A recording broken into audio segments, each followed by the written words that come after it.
अस्सलाम वालेकुम जनाब।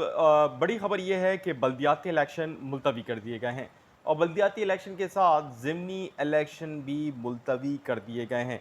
लेकिन ये जो इलेक्शन मुलतवी कर दिए गए हैं, इसका फ़ायदा किसको है?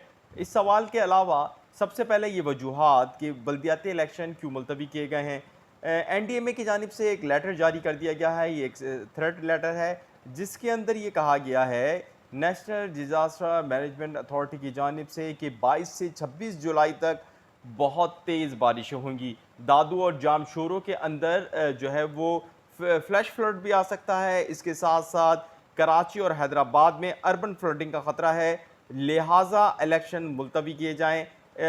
इस लेटर को लेकर इलेक्शन कमीशन ने फिर लेटर जो है वो इलेक्शन मुलतवी कर दिए हैं और अब नई तारीख 28 अगस्त दी गई है। अच्छा, ये तो था इस खबर का एक पस मंज़र कि एनडीएमए से लेटर आ गया और सिंध हुकूमत की जानिब से दरख्वास्त हुई और जो भी पूरी एक्स वाई जेड कार्रवाइयाँ चलीं। ताहम जो दूसरी बड़ी खबर है, क्योंकि एज सहाफ़ी खबर से खबर जब हम निकालते हैं तो ये है कि सिंध हाई कोर्ट में और उसके बाद सुप्रीम कोर्ट में भी मुत्तहिदा कौमी मूवमेंट और पाकिस्तान पीपल्स पार्टी की जानिब से यही ख्वाहिश थी कि किसी तरह इलेक्शन मुलतवी हो जाएँ। ताहम उनकी ये ख्वाहिश मुकम्मिल ना हुई और इलेक्शन के मुलतवी होने की ताहाल भी कोई डेट नहीं आई थी। अच्छा, इस पे पाकिस्तान तहरीक इंसाफ के रहनुमा अली जैदी, इसी तरह जो मुकामी रहनुमा हैं जो एहसन हैं, इसी साथ अज़हर हैं, जो कि एमपी हैं ये दोनों, और अली जैदी आपको पता है कि साबिक़ वफाकी मिनिस्टर रहे हैं। इन सब की जानिब से एक बड़ी बात सामने आई है, वो ये कह रहे हैं कि उनको इस बात का अंदाज़ा था। अली जैदी साहब ने ट्वीट किया है कि जरदारी और एमक्यूएम का टोला जो इलेक्शन मुलतवी करना चाह रहा है और उनको ये बात पहले से पता है। और ये ट्वीट इन्होंने उस वक्त की जब इलेक्शन कमीशन का नोटिफिकेशन जारी नहीं हुआ था और उन्होंने ये कहना था कि पंजाब में जो हमने तारीकी छतरौल की है, बल्ले ने शेर की, उसके बाद ये सारी जो इत्तेहादी हुकूमत है ये शदीद परेशान है और ये चाहते हैं कि किसी तरह इलेक्शन में ना जाएं, क्योंकि यहाँ जो उनको डेंट पड़ेगा, ये डेंट पूरे सिंध के अंदर जो है उनको याद रहेगा और इसके असरात पूरे सिंध पे पड़ेंगे और सिंध के वो इलाके जहाँ पर पाकिस्तान पीपल्स पार्टी हमेशा जीतती रही है, वहाँ पे भी पड़ेगा। अच्छा, बल्दियाती इलेक्शन के हवाले से मुत्तहिदा कौमी मूवमेंट और पीएसपी भी कुछ ज़्यादा विलिंग नहीं थी। मुत्तहिदा कौमी मूवमेंट क्यों विलिंग नहीं थी?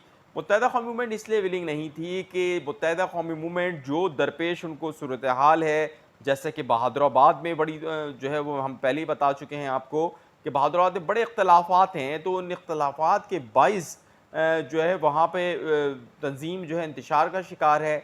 इसी तरह जहाँ जहाँ कंपेनिंग पे ये लोग गए हैं, वहाँ पर ये पहली दफ़ा हुआ है कि लोगों ने उनको जो है उनसे सवालात किए हैं। लोगों ने उनसे पूछा है कि आप इस पूरे अरसे में कहाँ थे और आप अब क्यों आए हैं? क्या इलेक्शन के लिए आए हैं? इन वीडियोज़ के साथ-साथ ये वीडियोज़ भी मौजूद हैं जहाँ पर आवाम उनसे सवालात करती है। तो लियाकताबाद के इलाके में एक साबिक एमपी है जिनको इदारों ने भी उनकी ट्यूनिंग की थी, वो आगे से जवाब देते हैं कि इंसान के बच्चे बनो। तो जब एमक्यूएम भी इस तरह के हालात में थी और इसके साथ-साथ हम किसी तौर पे फरामोश नहीं कर सकते कराची की सियासत में हाफ़िज़ नईमुर रहमान को, जिनकी ज़बरदस्त जो बेपनाह और ज़बरदस्त मकबूलियत में इज़ाफ़ा हुआ था इन दिनों, क्योंकि उन्होंने कराची के वो सुलगते हुए मसाइल पे आवाज़ उठाई थी जिस पर कोई नहीं उठा रहा था, या उस पर सियासी जमातें जो है वो कन्नी कतरा के निकल जाती थी, जिसे हम कराची के लैंग्वेज में बोलते हैं। मसलन के इलेक्टिक को उन्होंने जो है बहुत टफ टाइम दिया था।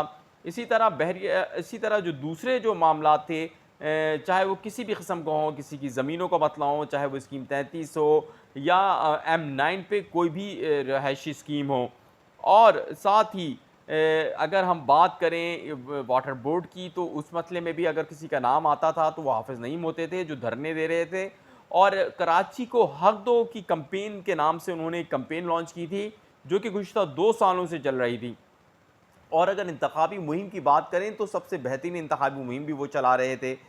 सेंट्रल में जो सर्वे हुए थे जितने भी, और वो एमक्यूएम वालों को भी पता है, इसी तरह जमात और दीगर पॉलिटिकल पार्टीज़ को भी पता है कि सेंट्रल जो कि एमक्यूएम का गढ़ समझा जाता था, वहाँ पे बहुत ज़बरदस्त डैमेज होने जा रही थी मुत्तहिदा कौमी मूवमेंट। इसी तरह वो साउथ के इलाके जहाँ पर एमक्यूएम नशिस्तें निकाल सकती थी सुकून से, काउंसलर्स की, चेयरमैन की, वाइस चेयरमैन की, वहाँ पर भी एमक्यूएम को, जिनमें मैं ओल्ड सिटी या साउथ की बात कर रहा हूँ, वहाँ पे टीएलपी का सामना था जो कि उनके लिए मसाइल कर रही थी। इसके साथ साथ बानी मुत्तहिदा का बाइकआउट को कौन फरामोश कर सकता है।